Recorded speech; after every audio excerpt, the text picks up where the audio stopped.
Të nderuar dëgjues të programit të Drejt për Drejt, Mirëmëngjes Shkodër. Uroj dhe dëshiroj që kjo ditë të jetë e mbar për të gjithë ne dhe plot shëndet. Natyrisht kur vi në studio dhe ftoj njerëz të fushave të ndryshme, ndjej dhe frymëzohem nga hapi, ritmi, ecja e tyre. E kur vajzat e Shkodrës nisën në rrugtimin e tyre të jetës shumë të veçantë e në atë marrin gjithmonë haparritje, nuk ka si të mos ndjesh krenari. Nëse kjo ecje të jep me këmbguljen profesionalizmin, përkushtimin, seriozitetin, stade gjithmonë të rritjes, kjo është natyrisht diçka shumë e vlerësueshme. E ftuara ime sot është një vajzë Shkodra, bi e familjes së nderuar Hysa, shumë e njohur në qytetin tonë. E nisur prej këtu në rinin e hershme për të studiuar në Universitetin e Tiranës, në Fakultetin Ekonomik, e më pas në rrugtimin e saj dhe familjen e saj e krijon në Durrës, por që me stadet dhe ecjen e saj është gjithmonë të mendosh diçka shumë breslënse. Sot ajo është drejtuese e Komitetit të Turizmit dhe Shërbimeve dhe antare e Dhomës Ekonomike të Gruas. Me mua sot në studio është zonja Ariana Hysa Isaku. Mirëmëngjes, mirë se keni ardhur, Arian. Mirëmëngjes, Nadia mirë do të thosha në Shkodër. Më kam marrë malli me fol në dialekt. Megjithëse edhe atje ne flasim pa diskutim edhe dallohet, dallohet. Në mënyrë absolute, të paktën Durrës njifem shkodrania, sepse me sa duket nuk e kam thy komplet dialektin. Unë e vlerësoj shumë ardhjen tënde sot në studion tonë. Faleminderit ju që më ftut, e pranova me kënaqësi ftesën. Në fakt, përpara se të futemi në këtë bisedë në radio, ne transmetuam, por sy ty nuk ka një tjetër. Një këngë që i kushtohet Shkodrës, ndoshta dhe na futi gjithsesi në një atmosferë shumë të ngrohtë, shumë shkodrane, shumë njerëzore në lidhjet, në kujtimet, në marrëdhëniet. Në fakt, janë çfarë Shkodra për ty? Kur them Shkodra gjithmonë ndaloj pak, është një emocion, është dashni vete, është nuk e di mall për mua shumë, ndoshta edhe nga që jam larg, po gjithmonë mendoj nuk është më një orë e gjysmë, nuk është shumë larg për të ardhur dhe për ta vizituar më shpesh, pavarësisht impenjimeve, por megjithatë nga Shkodrën e kam kudo që shkoj me vete, absolutisht. Edhe mendoj që kam marr pjesën më të mirë të Shkodrës. Sepse natyrisht duke u nisur nga ajo bazë e ngrohtë siç është familja, nga ajo shumatore vlerash që mëkohet nga prindrit, motre dhe vëllezër, nuk ka se si të mos hysh në jetë me një hap të sigurt, apo jo. Ti u largove nga Shkodra në hershmërinë tënde, por që tani me rrugtimin tënd je pikërisht antare e Komitetit kryetare e Komitetit të Turizmit dhe Shërbimeve. Në fakt, çfarë është ky pozicion për ju? Atëherë, së fundmi e kam marrë këtë pozicion, në dhomën është krijuar një dhomë ekonomike e gruas në Shqipëri, me përfaqësi në Tiranë, por mbledh të gjithë zonjat, zonjushat, femrat, të cilat kanë hapur apo kanë një biznes të tyre dhe është krijuar në Tiranë dhe le të themi është tamam si një qendër e cila i fton të gjithë zonjat apo zonjushat të ndajnë eksperiencat e veta, por edhe të zgjidhim një farë mënyrë edhe problemet tona duke kërkuar më tepër edhe më lart dhe jo më larg se 2 javë përpara kisha një pozicion të ri që e mora në drejtimin e Komitetit të Turizmit, meqense edhe un kam një lloj eksperiencet gati 28 vite në turizëm. Kam investuar në këtë fushë dhe le të themi u vendos nga bordi drejtues që të kisha këtë pozicion. Të them të drejtën është një impenjim sepse duhet angazhohesh, jo vetëm kërkon një angazhim më të shpesh tashti për shumë, pra tashti unë do jem le të themi zëri i shumë drejtuesve të tjerë që janë në këtë industri kaq të madhe, sepse industria e turizmit është e madhe, përfshin, është po fillon nga bare, restorante, agjenci, hotele, është një zinxhir i tërë që gjatë pandemisë ka patur edhe mjaft probleme, siç gjithë e dinë. Pikërisht do të ndalemi këtu, meqense ju tashmë jeni një ekspert e turizmit. Cilat janë disa nga problematikat që lidhen me turizmin? Këtë fushë shumë të madhe dhe të gjerë, siç ju po thoni, duke ditur se Shqipëria është një vend turistik. Të them të drejtën, nëse të flasim për problematikat e turizmit janë të shumta pasi sa po dalim, sepse po m'pëlqen ta them tani që po dalim nga dua ta shikoj me shumë optimizëm daljen tash nga pandemia pas 2 vitesh. Ka qenë shumë i goditur, por industria e turizmit, por do të thoja vetëm një faktor pozitiv pati në gjithë këtë u ndoq politika e hapjes lënjes lirë kufive që na dha le të themi një dritë jeshile, paktën nga vendet fshinje, nga Kosova, Maqedonia, le të themi edhe nga gjithë shqiptarët që erdhën apo edhe tjerë, jo vetëm sepse patëm një fluks në sezonin para një viti të paktën, edhe morëm pak frym pra në punën tonë që bënim, pra le të themi pati një lloj frymarrje, megjithëse ishim prapë në pandemi.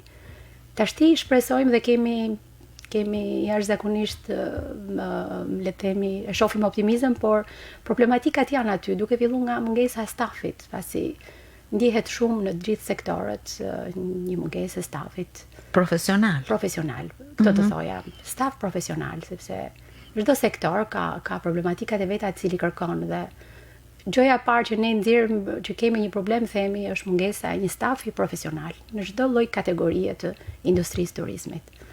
Megjithatë, sa ndihmojnë këto shkollat profesionale apo këto degët e universitetit?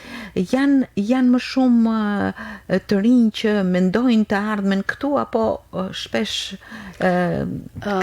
shkollat profesionale ndihmojnë jashtëzakonisht. Unë do të thoja janë, le të themi, janë një hap, por janë të pamjaftueshme, sepse unë po marr të paktën në qytetin e Durrësit ku unë jetoj dhe punoj, është në Universiteti i Turizmit, pra dega turizëm. Unë biles jam akoma duke studiuar në degën turizëm, jam duke bërë një master tjetër për trashëgimin kulturore. Po, do flasim më vonë. Dhe shikoj studentë të cilët janë të interesuar që të punojnë nesër në fushën, pra por janë të pamjaftueshme. Edhe shkollat profesionale të tjera nuk di se të ketë, paktën në qytetin tonë, shkolla private nuk ka. Tirana ka më tepër hapësirë. Qytetet e tjera të Shqipërisë pastaj shikoj. Ne në Shkodër kemi Hamdi Bushatin, shkollën që në një farë mënyrë i drejtohet kësaj sfere, por siç e shoh nganjëherë të rinjt edhe largohen, duke marrë mjeshtrin me vete, duke çuar diku, natyrisht edhe duke sjellë eksperjenca, po gjithsesi në një farë mënyrë është një fushë që kërkon akoma më shumë, apo jo? Është një fushë që kërkon shumë dhe unë e kuptoj edhe të rit nuk i ndal asgjë tash, do të thosha, edhe ne kemi qenë, unë rikujtoj kohën time para 30 vitesh kur pjesa më e madhe e të rive kishte mendjen vetë për tikur, dhe i kam shokët dhe shoqet e mia, le të themi, në kohën time që kemi mbaruar janë shpërndar, janë në çdo pjesë të globit, nuk e di. Kanë nga i copë Shqipëri gjithkohë. Pa diskutim, kanë një copë Shqipëri dhe kuptohet jemi në kontakt me to dhe komunikojmë, dhe në fushat ku ato janë tashti një pjesë e tyre janë integruar mjaft mirë, me fjalë. Por ju, sa e bukur dhe sfiduese është fusha e turizmit? Unë këtë fushë e zgjolla në radhë parë, të thoja, e zgjolla vetë, dhe duke qenë se e kam zgjedhur vetë, kam një lloj pasionit për këtë, dhe mund të flas deri nesër për këtë fushë, pasi e kam shumë pasion. Një ndër punët e tjera që më pëlqen të bëj ka qenë edhe udhërrefys ose guid turistike në Shqipëri. Shumë e veçantë kjo. Jashtëzakonisht, duke shpërndar, le të themi, në gjithë nga të huaj që vinë, po jo vetëm edhe shqiptarët, pse jo. Ne drejtojmë grupe të ndryshme dhe shpërndajmë njohuritë për trashëgimin kulturore, për vendet e bukura që kemi, duke treguar gjithmonë vlerat e vendit tonë, fjalë. Çfarë ndjeni pikërisht në këtë rol? Në këtë rol sepse ju një shprehur janë ambasadorët më të mirë kulturor të një vendi. Pa diskutim. Guida turistik. Guidat janë ambasadorët. Me fjalë një guide mirë arrin që të transmetoj vlerat e një kombi. Edhe shpesh turistët vinë, pjesën më të madhe ato vinë për të kënaqur, për të relaksuar, kanë harxuar ose kanë kursyer një pjesë të kursimeve të veta dhe i sjellin vendet përkatëse që shkojnë për të kaluar pushimet dhe ato nuk duan të dëgjojnë problematika në mënyrë absolute. Duan të marrin vetëm pjesën më të mirë, kështu që ne mundohemi jemi shumë kolegë në fakt që punojmë jashtëzakonisht mirë me njëri tjetrin sepse duhet të jenë disa gjuhë të huaja që duhet të fliten.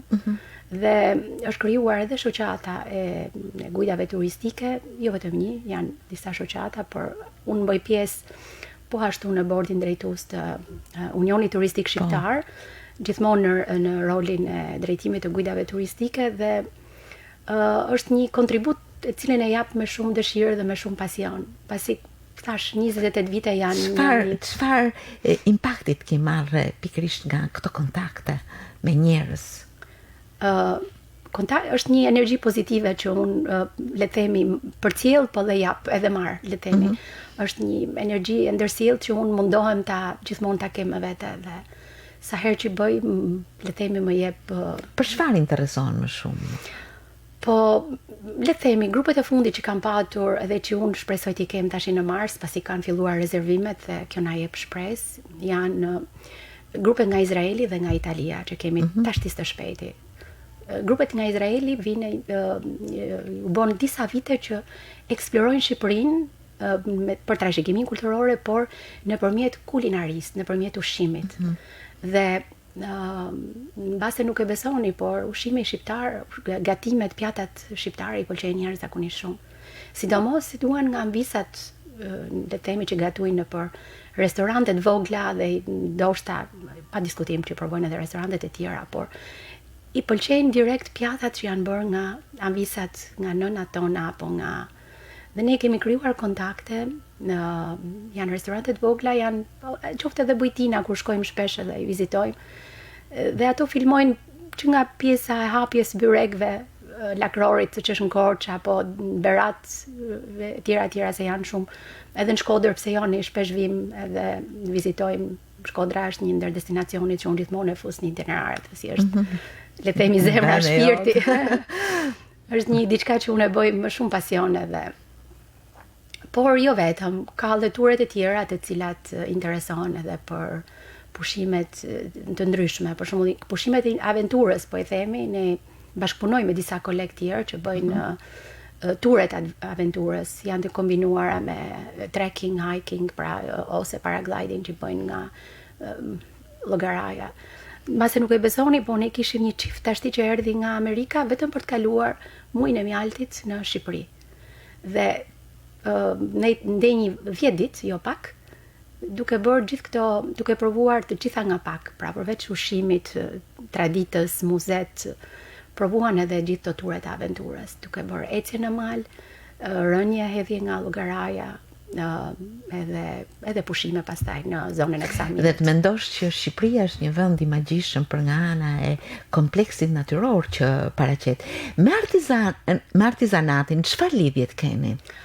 Me artizanatin pastaj është një lidhje tjetër jashtëzakonisht e bukur, pasi ato intereson edhe janë, për shembull, po marrim 2 pika që ne i çojmë, pasi i kemi edhe më afër, le të themi Kruja, që është ndihet për punimin e filigramit, po është edhe Shkodra jo vetëm.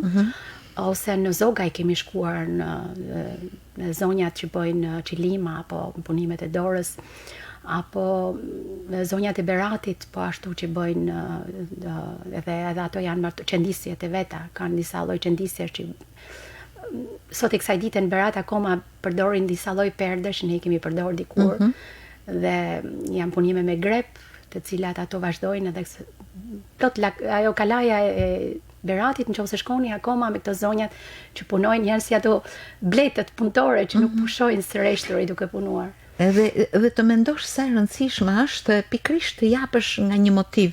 Për shembull që hotelet të kenë gjithmonë një pasaport të vogël artizanate, qoftë edhe në recepcion për t'ia dhuruar një element të traditës son është vërtet diçka shumë e bukur apo jo? Ka filluar tashmë, është një hotel me 5 yje që është hapur po në Gjirin e Lalzit, nuk po përmend emra. Dhe ai ka futur një sektor të traditës shqiptare me veshjet me kostumet popullore.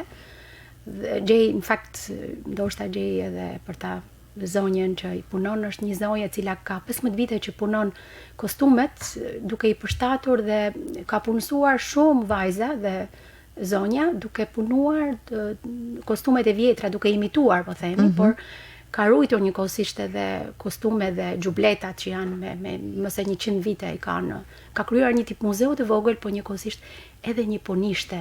Dhe ne punishten shkojmë e vizitojmë gjithmonë te Edlira, themi. Dhe të shkojmë vizitojmë tek Edlira. Sa e rëndësishme është, sepse është një po i them një industri shumë e bukur e artit të dorës që transmeton shumë çka nga vlerat tona. Është jashtëzakonisht e veçantë. Një tur tjetër se do më pëlqente ta theksoja edhe këtë për shembull është turi që ne bëjmë për tek Bletët, ikim në një Moravë, nëse keni dëgjuar Mjalti Morava. Dhe atje është struktura më e madhe në Shqipëri e prodhimit të mjaltit. Zotërit në fjalë që kanë hapur janë me një vizion të hapur, le të themi, dhe e mbledhin mjaltin jo vetëm në zonën e Moravës, por në gjithë Shqipërinë, sepse kemi kontaktuar dhe mbase nuk e besoni, po gati 1 orë e gjysmë 2 orë na shkon turi brenda strukturës Moravës, duke vizituar në pjesën e Blegëve, Koshereve. Dhe kur mendon problemet, gazetat që hapim çdo ditë dhe them me këto fjalë, sa e bukur dhe e mirë është Shqipëria jonë, Absolutisht. Kjo industri që natyrisht duhet të ketë gjithmonë vëmendje, që duhet të ketë përkushtim. Në fakt, ju Ariana jeni një specialiste e turizmit, sepse vetë në fillesat e kësaj pune keni ndërtuar vetë me pasionin tuaj një aktivitet tuaj. Dea Lines dhe Guid Turistike natyrisht është shkolla juaj, e cila më pas ju ka profesionalizuar mjaft në ecurin tuaj, apo jo? Si lindi? Besoj se ka qenë një iniciativë dhe një guxim, apo jo? Po, kjo është e vërtet, të thoja që para 22 vitesh, tani po bëhen 22 vite, që unë kam hapur aktivitetin tim, nuk lindi edhe rastësisht edhe hapi aktivitetit, pasi unë para se të hapi aktivitetin para 22 vitesh, punova 8 vite më parë në një kompani norvegjeze në transportin e pasagjerëve, ishte kompani detare, dhe le të themi ishte një universitet i dytë, një fakultet i dytë në punën ku punova. Pasi mora një tjetër kulturë pune nga kjo kompani norvegjeze dhe nuk ishte kollaj, sepse ne dolëm nga një sistem komunist, dolëm direkt, ishim brezi, kam mbaruar në vitin 92, imagjinoni, Shqipëria ishte, po kalonte nga një sistem tranzicion dhe ne ndodheshim, ne ishim tamam si Liza në botën e çuditërave, u ndollëm në atë sistem që na thanë që është sistem kapitalist dhe nuk dinim se si. Mas një eksperiencë që mora nga kjo kompani, pastaj unë kalova në hapa biznesin tim, pasi falimentoi kompania edhe nuk ishte, le të themi, ka qenë vërtet guxim të thoja, pasi kisha shumë pak të ardhura që të hapja një biznes të tillë, po ashtu kisha shumë besim dhe forcë te vetja ime. Dhe gjithmonë duke hapur, me hapa të ngadalt, sepse këtë do ta theksoj, herë duke rrëzuar dhe herë duke u ngritur, arrita të krijoj hapa 3 zyra, një në Shkodër, Shkodra zemra ime. Dhe sa gjë e bukur. Në pranë Dugajve të Reja, një tjetër në Durrës që kisha qendrën dhe një tjetër në aeroportin e Rinasit për 15 vite. Pra kisha edhe një pikë atje. Pra po që në fillim ke pasur një vizion. Pa diskutim. Kisha një vizion që të hapesha dhe të krijoja, le të themi, pikat. Pastaj kjo më bëri që të punoja në drejtim turizmit të brendshëm, si themi ne incoming, sepse fillimisht kemi punuar me turizmin, shqiptarët ishin edhe të etur për të njohur jashtë, se çfarë ndodh jashtë Shqipërisë dhe ne bënim outgoing ose kujtat turet jashtë Shqipërisë.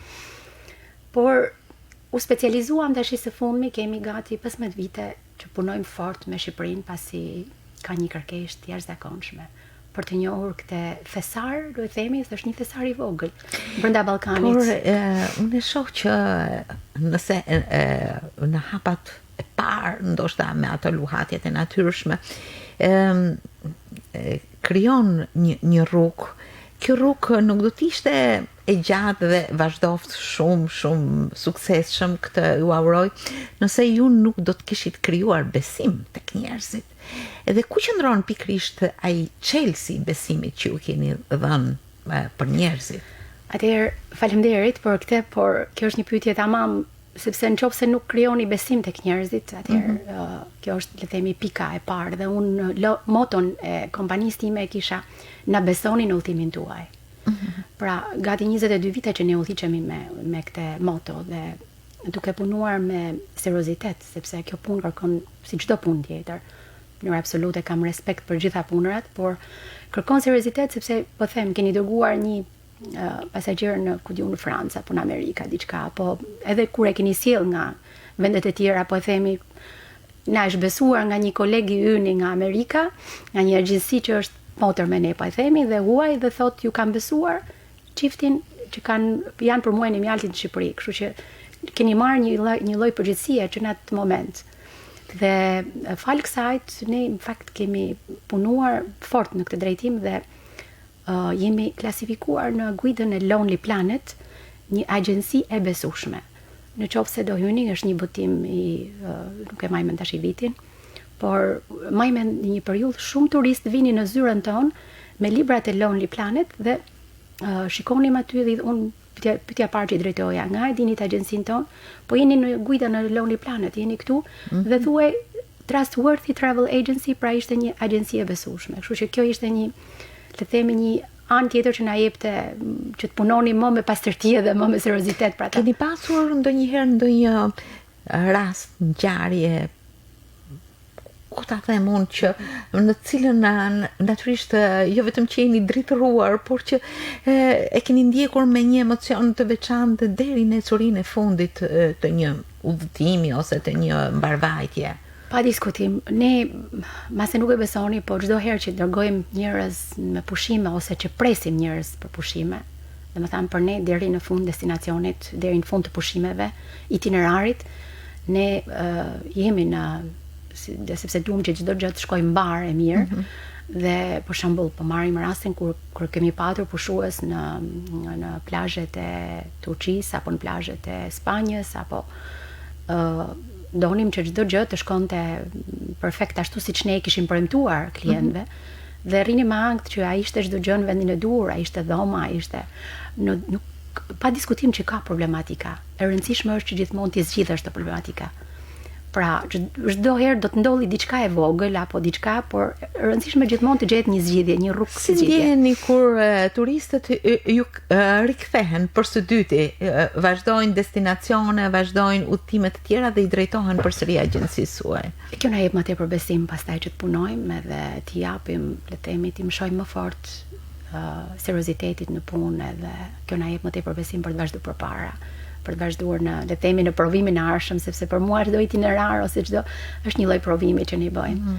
Dhe mundohemi për çdo tur që bëjmë të marrim një feedback nga ato, një përmbledhje të si ka shkuar turi, çfarë problematika është ka patur, që edhe ne të përmirësohemi për çdo vërejtje të tyre. Natyrisht, kjo është një marrëdhënie e përditshme, në të cilën njeriu ecën për krah të tjerëve, nuk e beson mbase, por e mendon që ku je nisur dhe në çfarë stadie. Si e mendoni ju rrugën e Arianës nga ky fëmijë i vogël që ju e mëkuat në fillim e tani po ecën me hapa dhe me ritme të tjera.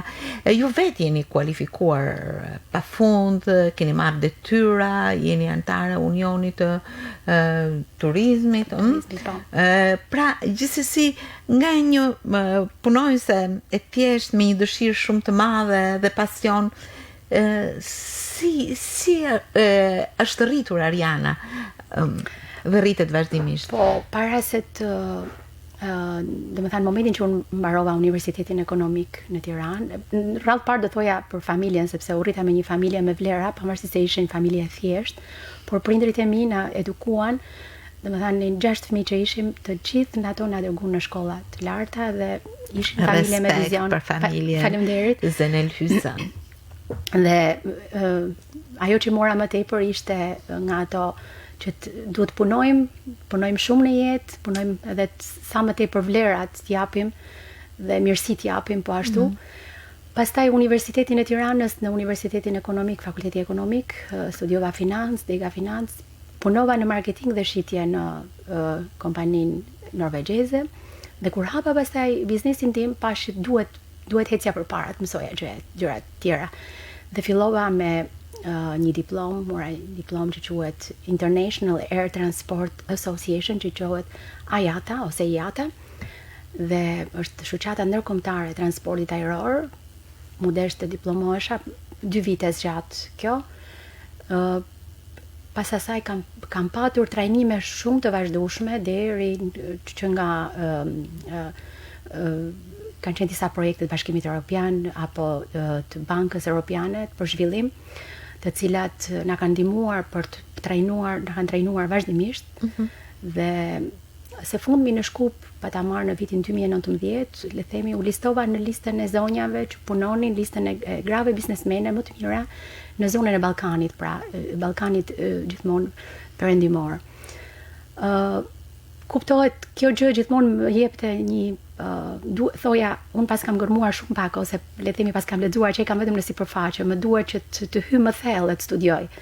Dhe së fundmi jam duke dhënë një oritë e mia që kam marrë gjatë këtyre viteve, duke dhënë mësim në një universitet privat, jap vetëm lëndën time, lëndën që kemi për sistemet e kompjuterizuara të agjensive të udhëtimit, dhe është një diçka interesante pasi bëhet mësimi i studentëve bëhet në laborator që e quhen ato në agjensi.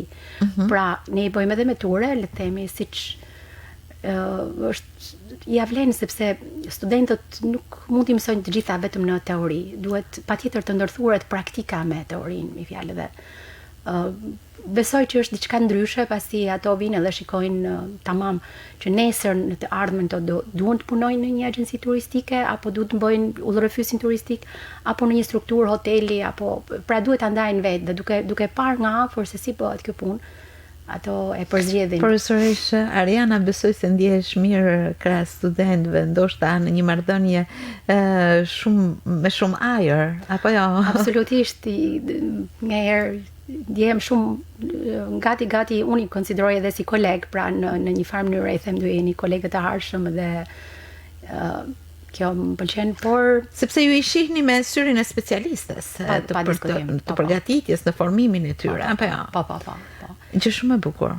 Dhe së fundmi për vete, pastaj jam prap duke studiuar për trashëgiminë kulturore, pasi gjithmonë duhet studiojmë për trashëgiminë, jam duke bërë një master tjetër profesional dhe jam edhe studente, njëkohësisht. Braslanca, në të vërtetë më duket një marrëdhënie e jashtëzakonshme, një marrëdhënie që jep shumë por edhe merr nga gjithë ritmi i jetës, një përkushtim i mrekullueshëm në profesionin tuaj, por edhe në një mundësi e pafundme kualifikimesh, gjë që të pasuron, të bën të arrish stade të veçanta. Në fakt ju jeni dhe antare e dhomës ekonomike të gruas, siç e përmendëm edhe më herët, dhe në një farë mënyrë e hedh vështrimin edhe të ecjes së një gruaje, apo jo? Po, diskutim. Unë me kënaqësi do ju ftoja në dhomën tonë, sepse edhe ju keni shumë për të na dhënë. Pra, zonjat kanë ftesën tjetër, do ta bëjmë, besoj takimin tonë e kemi mas një muaj, sepse kështu i kemi lanë, dhe ju ftoj me kënaqësi në dhomën tonë ekonomike në Tiranë. Dhe ka shumë për të ndarë me njëra tjetrën, më besoni. do të thoja që edhe kjo është një rol tjetër, pasi nuk është kollaj të punosh veni vetën vetë në pozitat në një zonje, në të kesh një biznes edhe të punosh. Janë shumë vështirësi që hasen, por jo vetëm. Por aty duke u njohur me njëra tjetrën që punojnë punet nga më të ndryshme. Ka para gjykime gjinore? Absolutisht jo. Biles këtë herë kemi shprehur edhe një interes që pse jo, pse ta bëjmë të mëdhom ekonomikët e gruas. Mundet kjo duhet edhe të bëhet një kombinim, sepse nuk duam fare që të krijojmë të tilla dallime, pra. Kështu që së shpejti do jetë, nuk do quhet më, le të themi, ose do quhet dhomë ekonomike, por do jetë e hapur, pra, edhe për të tjerët. Por takimet që ne bëjmë me njëra tjetrën ose me zonjat janë shkëmbime eksperiencash, por jo vetëm, ne i japim edhe shumë kuraj njëra tjetrës dhe së fundi edhe për të bler shërbime tek njëri tjetri. Pse jo? Është një marrëdhënie. Është një lloj marrëdhënie që të cilën ne duhet. Në fakt, Ariane, nuk kemi folur shumë kemi për temën e familje, sepse ju buroni nga një familje me vlera, por mendoj se të ecës në rrugën profesionale duke qenë një familjare, një nën, është një sfidë më veta, apo jo? Është e vërtet. Një bashorte, natyrisht. Në qofs, do të themi, në qofse unë kam hecur ose kam patur këtë lloj arritjesh, në një farë mënyrë ja dedikoj edhe familjes, pasi kam patur gjithmonë ndihmën e tyre. Unë jam e martuar, gati u bën tash 28 vite dhe kam një gocë. Goca është 24. Ka studiuar arkitektur, le të themi ka marrë drejtimin e Tim Shoqi, është inxhinier, dhe goca sot ka filluar punë, le të themi suksese. Faleminderit shumë. Gjithmonë tentoja që ti me bit, le të themi, ta drejtoja, ndoshta se gjithmonë prindrit tentojnë ta drejtojnë në fushën ku pëlqen apo fushën. Por jo, goca kishte drejtimin tjetër edhe thoshte mam, mund kam një tjetër pasion. Nësa shoh në familje, babi, mami dhe vajza kanë rrugët e tyre. Pavarësisht mbështetjes shpirtërore, morale, familjare, secili ndoshta ushqen me shembullin në drejtimin e vet. Dhe kjo është edhe një merit e veçantë, sepse secili ecën pa u mbajt, si ta them, apo jo? Kjo është e vërtet. Guximi dhe vendosmëria për të mbërritur në rrugtimin profesional të gjithë secilit është një karakteristike admirueshme tek njerëzit. Unë e vlerësoj shumë. Pa diskutim, në një farë mënyrë edhe gocën e kemi edukuar me që të ketë një lloj pavarësie ekonomike, qoftë edhe jo vetëm ekonomike, por tashmë ajo është, le të themi, majorene, pra, dhe rritur dhe duhet dhe ka marrë drejtimin e vet dhe vetëm në sajt të punës, pra, kjo është respekti për punën, respekti për njerëzit, respekti për çdo gjë që duhet vlerësoj, dhe në fundit kjo është edhe jeta. S'ka së tjetë ndryshe, një grua me ëmbëlsinë, me mëkimin e çdo gjëje të bukur që mbin në shpirt së pari, por edhe me vendosmërinë dhe këmbguljen për të mbërritur tek në rrugtimin e saj dhe për të ecur gjithmonë, mund të ketë rezultate mbreslënse dhe shumë frymëzuese. Unë do ta thoj, shumë frymëzuese, Arian.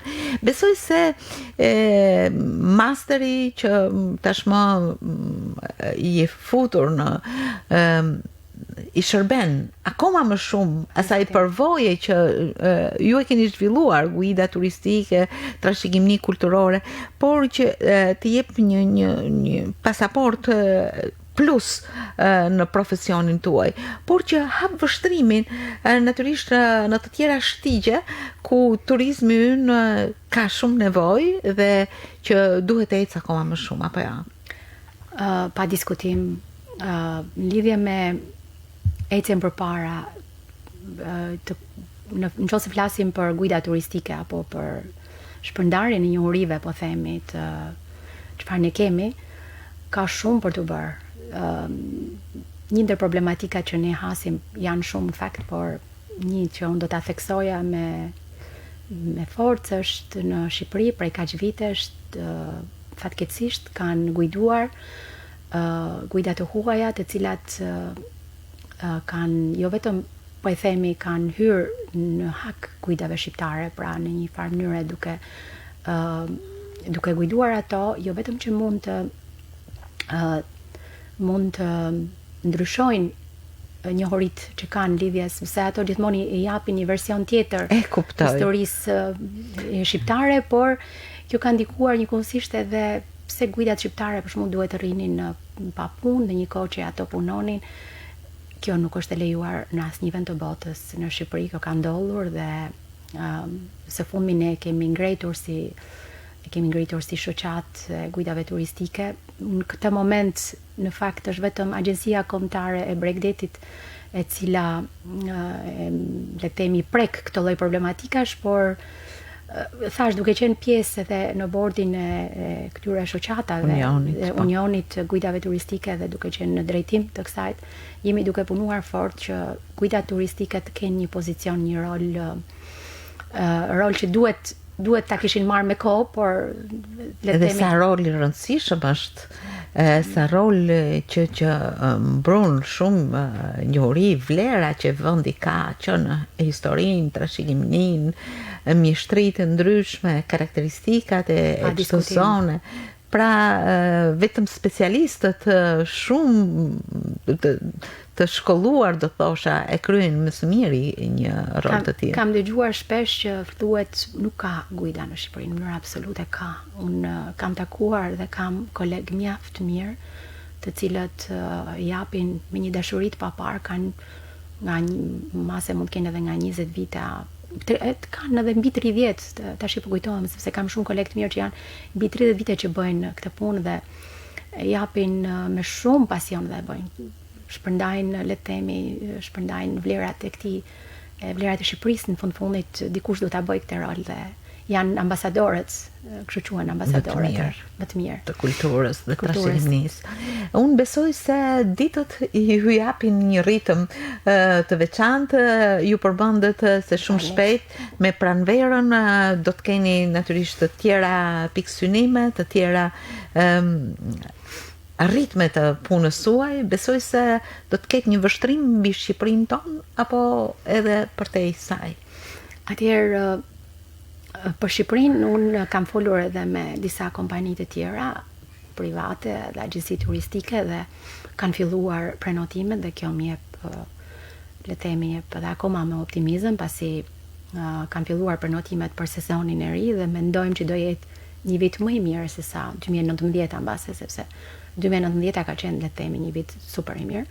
Dhe mbase na jep kemi mësuar, kemi reflektuar, pra nga gjithë kjo që ndolli, ne kemi me vete dhe të gjithë gabimet që kemi bërë gjatë këtij rrugtimi, gjithmonë duke mëshuar më fort një turizmit qëndrueshëm tashti, sepse po flitet shumë dhe po diskutohet për një turizëm qëndrueshëm, por realisht jo një turizmi, le të themi, masiv, po të më cilësor, më të kualifikuar dhe gjithmonë duke ruajtur trashëgimin, duke ruajtur natyrën, pra për të punuar jo sot për sot, por për sot për të ardhmen.